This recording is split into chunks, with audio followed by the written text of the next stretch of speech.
Hi everyone, my name is Henry Smith. When you were a kid, did you ever see soldiers wearing a flame-looking hat that draped over their face? Or did you ever go to an air show at an air base and saw the military police wear a dark blue hat? Well, I'm going to be explaining to you the special people in the military that wear berets, more specifically the security forces of the United States Air Force. Now, the beret has been a long tradition among the military for a very long time. It shows achievement and recognition for specific groups. I'll be going on to a brief history of the Air Force Security Forces beret. So you know it symbolizes achievement and recognition. Many elite groups with other branches use it for that reason. That was the main reason why they used it. For the Security Force beret, it can be traced back to the 1041st Security Force Squadron and Operation Safe Side during 1965 and 1967. During this time, the Air Police, that's what it was called at that time, was changing, and was specially trained task force adapted light blue beret with a falcon as their symbol. And I said that the idea came from the Army Rangers, since that's where they did their training was at the Ranger School. The 1041st evolved into the 82nd Combat Security Police Wing. The 82nd was deactivated in 1969. There were many attempts to have this item as part of their uniform for the security police, but was rejected multiple times during the 70s. But when the Brigadier General Thomas Sadler was appointed the Air Force Chief of Security Forces, he wanted to bring the security police into the mainstream. So of the Air Force, and one of the tools for doing that was he wanted to show recognition. To be able to see the recognition of deeds as well as members of a distinctive and highly recognizable career field. The beret was one of the proposed uniform items that he wanted to bring.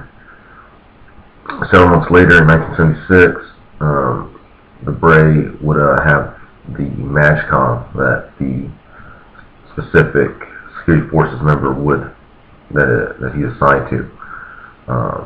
And not the Falcon. In 97, when the security police did emerge and became what is now known as the security forces, they reactivated the 82nd and made it the 820th Security Forces group.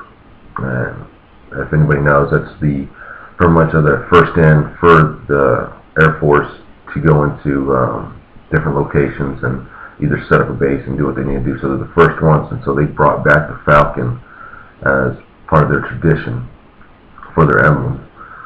So I went through a brief history of the security forces. I'm going to go ahead and go about the symbols of the beret. And I'm going to show you with this one. This is the one I wear right here, and I'm going to go ahead and tell you right now. The blue that you can see represents the sky primary. It's the primary theory of the Air Force operations. The yellow band around it represents the sun and excellence required by all security forces members. And the runways, if you see right under the Falcon, right around here, it represents the bases and Air Force operations. Once again, the Falcon with the talons alert represents that it's swooping down for its prey and symbolizing force protection, which what Security Forces does. And lastly, it's the Defender Fortis. You can see right there, it's a Latin phrase that is the Security Forces motto, which stands for Defender of the Force, which that's what we do. We protect all person in the Air Force. And for officers, usually they won't have the Falcon at all, or the runways. They'll have their distinguished rank from second lieutenant all the way to the 4-star general. Okay. I'm going to go ahead and go to, now that I've talked about, what the colors mean, what the symbols mean to security forces. I'll go over how to wear it, and I'll be showing you how to wear it. The beret is worn on top of the head, obviously.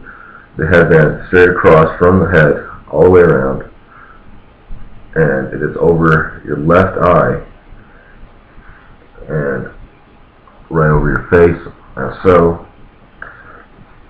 And then I have mine. There's supposed to be strings right here, but most people will, once they get it set up in their head, they do the knot, and then they cut it and then burn it so that way it fits to their standards. The beret is only worn during law enforcement operations during the job or security operations. Never in the theater, because you usually wear ABU hat. But it is never worn to do non-security forces type duties. You're not supposed to use it while digging the trash or doing other extra duties that doesn't associate with law enforcement or security. And the only ones that are authorized to wear it, obviously, are security forces officers, security forces enlisted members, and also augmentee resource duty personnel that are doing SF duties. They're allowed to. It depends on their MAJCOM and their squadron to allow them to do that.